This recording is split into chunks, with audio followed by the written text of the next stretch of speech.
This is Daily Blast Live. We're talking about what you're talking about. Get real. No. This Just is stop. a sham. It's finally here. Drum roll. Welcome to DBL. Happy Wednesday, ladies. Happy Wednesday. That was nice.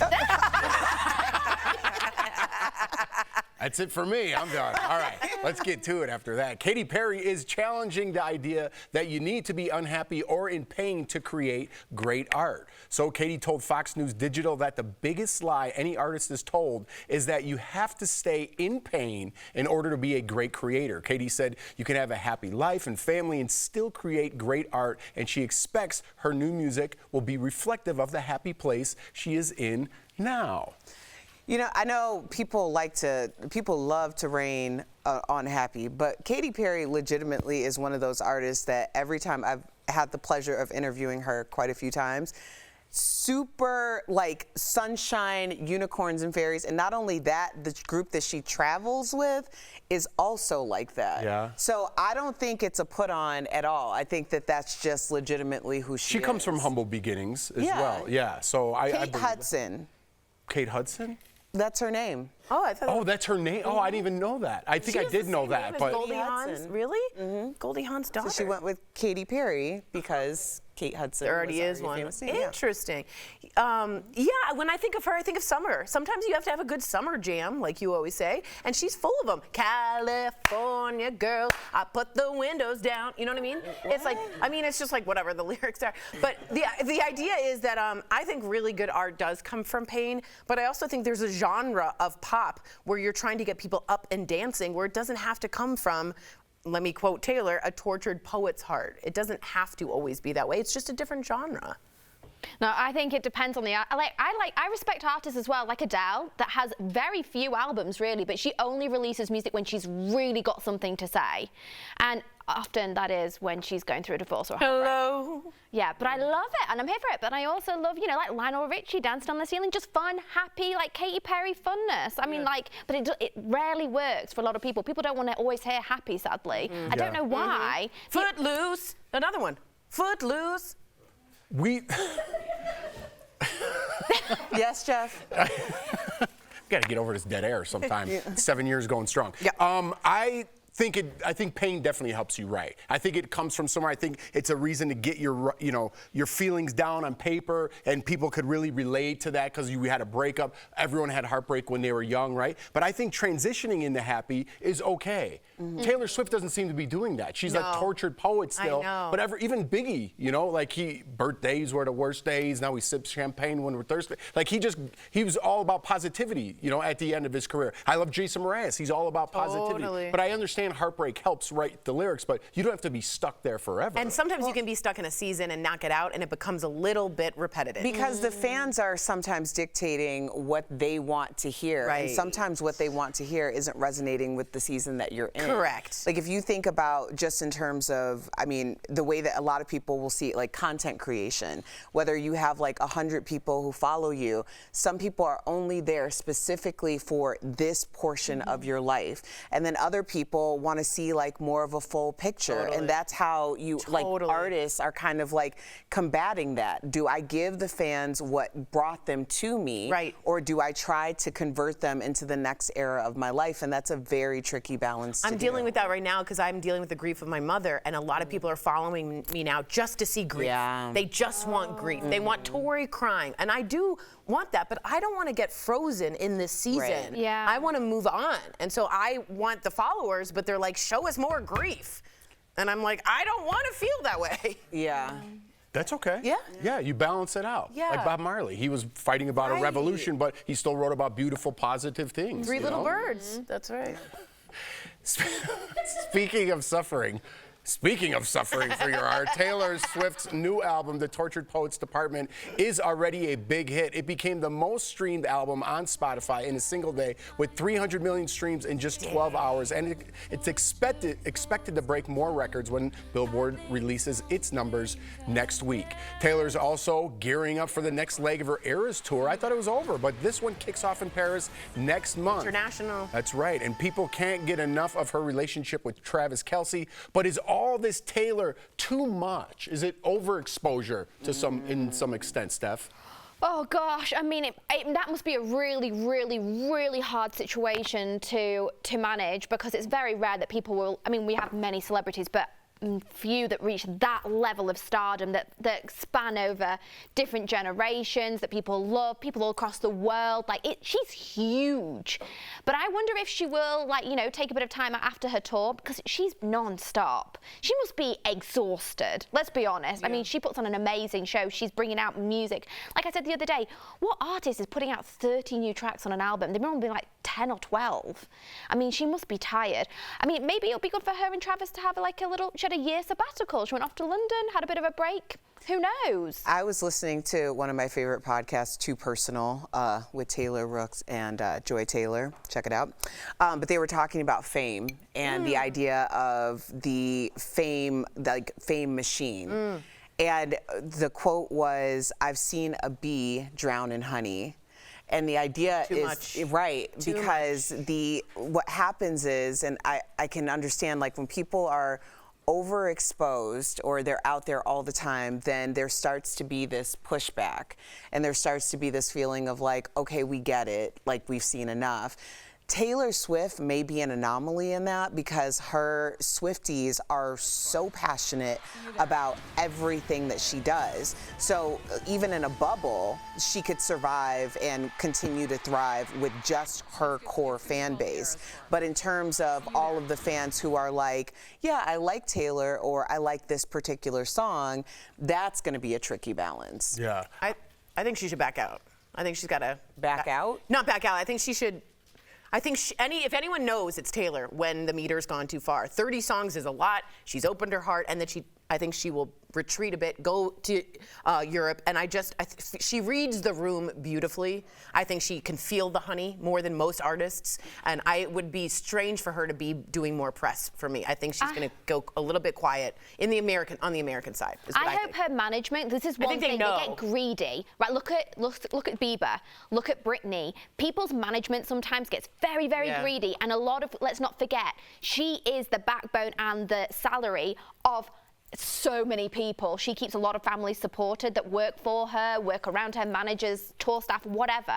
So I just hope that they do respect that. I think they're good like that. Her PR team seems to get their pulse on the feeling of when to retreat. I hope she gets it. Yeah, absolutely. All right, coming up on DBL, Ben Stiller is reflecting back on his regrets from making Zoolander 2.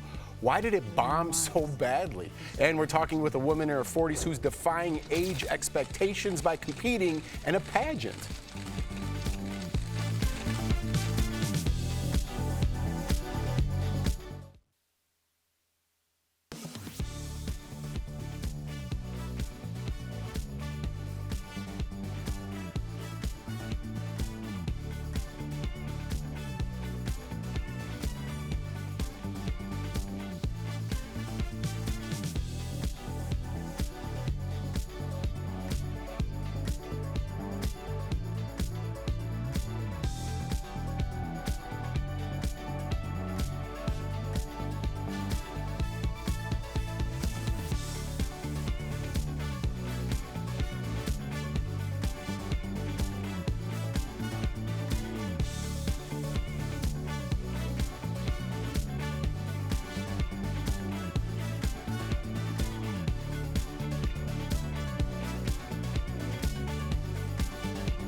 Welcome back. Ben Stiller says he was blindsided by the massive failure of Zoolander 2. When we were doing the morning meeting today, we said Zoolander 2, I thought it was coming out. I didn't even know it came out.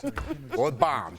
Ben wrote, starred, and directed the film that was made 15 years after the original, which was a huge success, right? The sequel only brought in $29 million and got horrible reviews. Speaking on David Duchovny's upcoming podcast, Ben said, quote, "It really freaked me out because I was like, I didn't know it was that bad, and when you question whether you're still funny or not." Ben said he came out of it after he developed the hit series Severance, which is a totally different direction for Ben Stiller. But had he gone that direction if Zoolander 2 was not a failure? And what is Severance about? Separating your work from your family and forgetting it. I wonder if anything from the pain of Zoolander 2 came out and was like, I wish I could just forget that pain and failure and move on. And that's literally what Severance is about, which is one of my favorite Apple TV. It's really one of my favorite TV shows. It's great. Yeah, I wonder if he took that pain and put it in. Pain, as you've always said, is a lesson, man. It's not the end. It could be the beginning. You have no idea. It's often the beginning. It is. And if the pain hurts, but getting comfortable with discomfort will save you in the long run. You have to go through pain. Yeah, and I think getting comfortable with discomfort is like the key here. And it's interesting how this is all kind of come full circle in this show, because we're talking earlier about artists, like, are they making art to give their fans what they want, or are they making it because it's something that's really on their hearts to do? And it's sometimes very difficult to draw from different buckets and different depths of your life, because you don't know what the response of showing this side, like maybe your shadow side, to your audience is going to be like. But seeing that giving them what they want isn't necessarily the thing to do either, and that may not be the box office success, almost puts you in a state where it's like, all right, well, this is what I really wanted to do, so here, have at it. And then it's something that's, super popular. Successful, right, exactly. What do you think? Well, I think when you were mentioning, obviously, like Zoolander versus Severance, the audiences could not be any more different. I definitely did watch the second Zoolander. Sorry, Ben, but it was really bad. Where Severance is one of the best shows I've seen in a very long time, and it leaves you on such a cliffhanger. And like you said, Tori, all those experiences are what make you continue to evolve. And there's always going to be people that do or don't like what you do change to do. We all evolve, we all change. People like it, they don't. Bye, see ya, like, it's fine. Yeah, absolutely. Yeah. Bye. You got to learn from your past, right? Even if it hurts, you have to learn from that experience, and it takes you in a different direction. Whether you want to make that a positive direction or negative direction, that's up to you. For sure. Right? Even looking back at like my reality TV, like we did Big Brother twice. I really wish we didn't, looking back. The first time, there's nothing like the first time. I know Godfather 2 is great, but we weren't making Godfather. You know what I mean? I kind of knew what to expect, and I was kind of playing a character more than I was myself. I wanted to win so bad, but I kind of ignored my wife, and it changed the dynamic of the relationship and me and my wife, what the audience perceived of us, you know what I mean? But it also shot me in a different direction. I'm not gonna make that mistake again. Working in LA and then coming to Denver. I love it. I can't imagine my life otherwise, but it's these little things that shift your life that you think is the end of the world. You gotta look at it and say, hey, this is a new beginning, not the end of the world. When this is all said and done, many, many decades from now, for TBL, I am going to sit down and watch both seasons of you and Jordan on Big Brother. It's on my list of things to do. It's a time commitment. It's on my list of things to do. I'm gonna sit down, I'm gonna watch it after this is many decades from now, when this is over. When my kids are on. Yeah. When my kids are on Big Brother 54. No, definitely not. Coming up on DBL, we're talking with a pageant contestant who's in her 40s competing with women half her age, why she decided to just go for it. I think that's Nike's slogan.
Welcome back. Have you ever wished you pursued a childhood dream? Earlier, we spoke with Mara Matlack, a woman who's competing for the Miss New York beauty pageant crown at the age of 44. Take a look.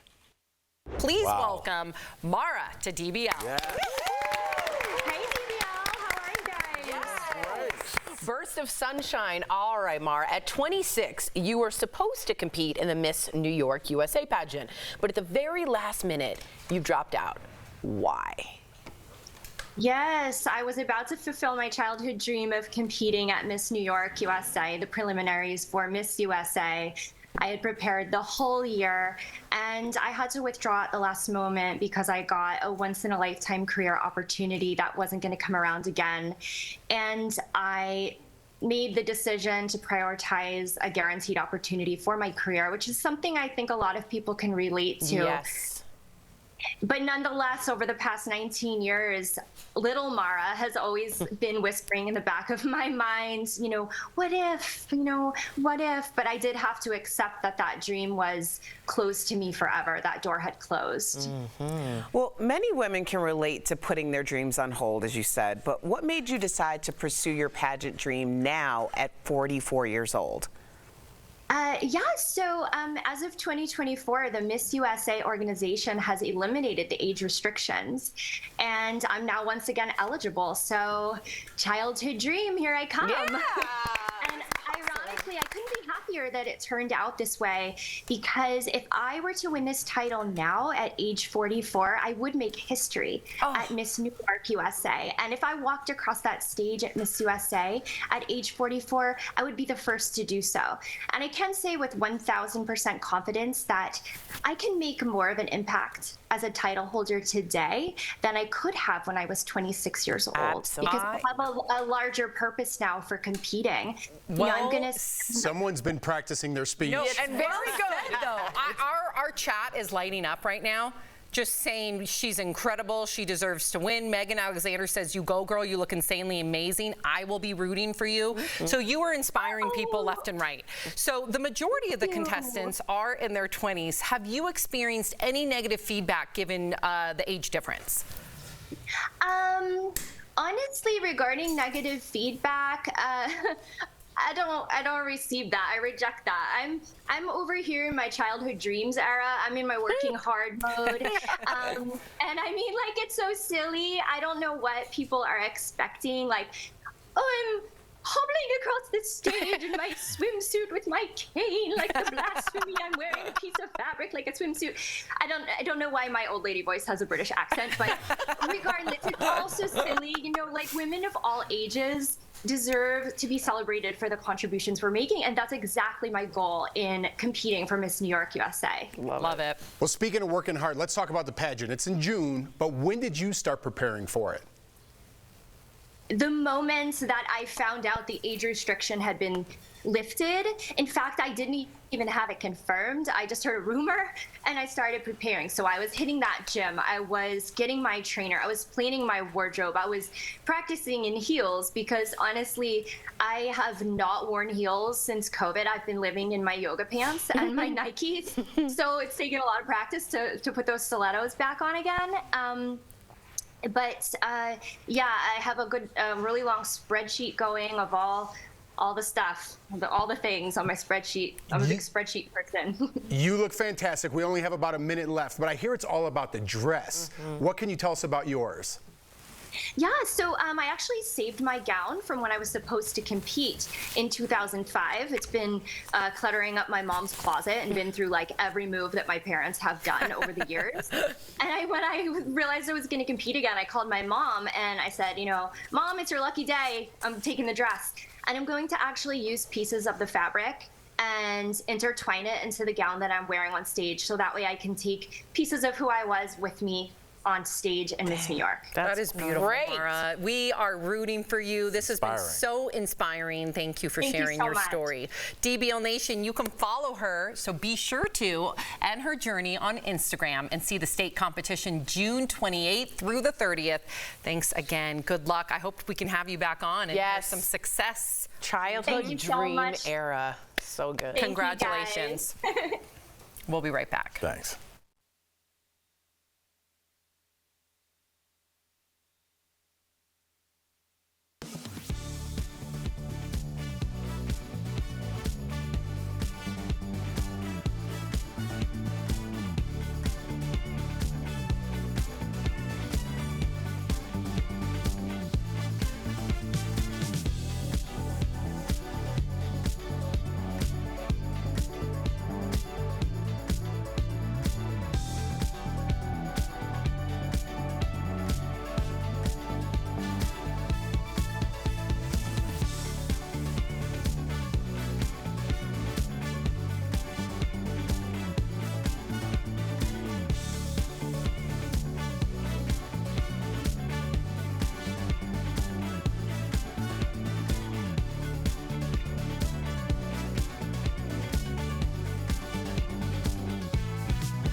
Welcome back. I think we can all agree that cleaning the bathroom is not great. So according to a recent study, 1 in 5 Americans would give up half of their annual salary to have a clean bathroom forever. Half of your salary? Are you insane? Others said they would give up eating out and watching their favorite shows. So what would you give up, Erica, for a squeaky clean bathroom forever? Well, I've done the math on this, and it turns out that hiring a cleaning person isn't half of your salary. So if you budget accordingly, you don't have to give up half of your salary in order to have a clean bathroom. And that has been your lesson for the day. That is a reasonable and smart answer. Logical. Period. If you are ready for a nice clean bathroom and want to start your bathroom remodel, Jacuzzi can help you do it the right way. Jacuzzi offers an unmatched, stress-free remodeling process. Call 800-996-0017 or visit jacuzzibathremodel.com. Before we go, we have a quick story. Some of the stars of 13 Going on 30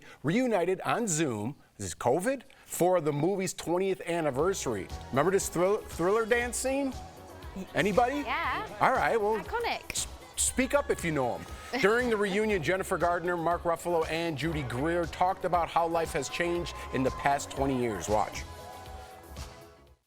Just on little, we had cell phones, but we were still flip phones. ABC. Flip phones. Everyone got their news from the same place. A newspaper. The phones on the streets. Right. That were connected to a cord. Yeah. I love you guys. Love you, buddy. Okay, I love you guys. That was cute. I'm no shade to any of them, but if I was just looking at Jennifer Garner in the 20 years ago picture, I wouldn't have known the difference. I was like, She stays 20 exactly the same. years. She looks like she did 20 years ago. Yeah. That is insane. They all look great, but she actually looks like that. That's insane. Nobody else is big fans, huh? Way to participate in that. Way to drag that story in towards the end. All right. We're 7 years going on 8, perhaps. Yeah, we'll see you tomorrow.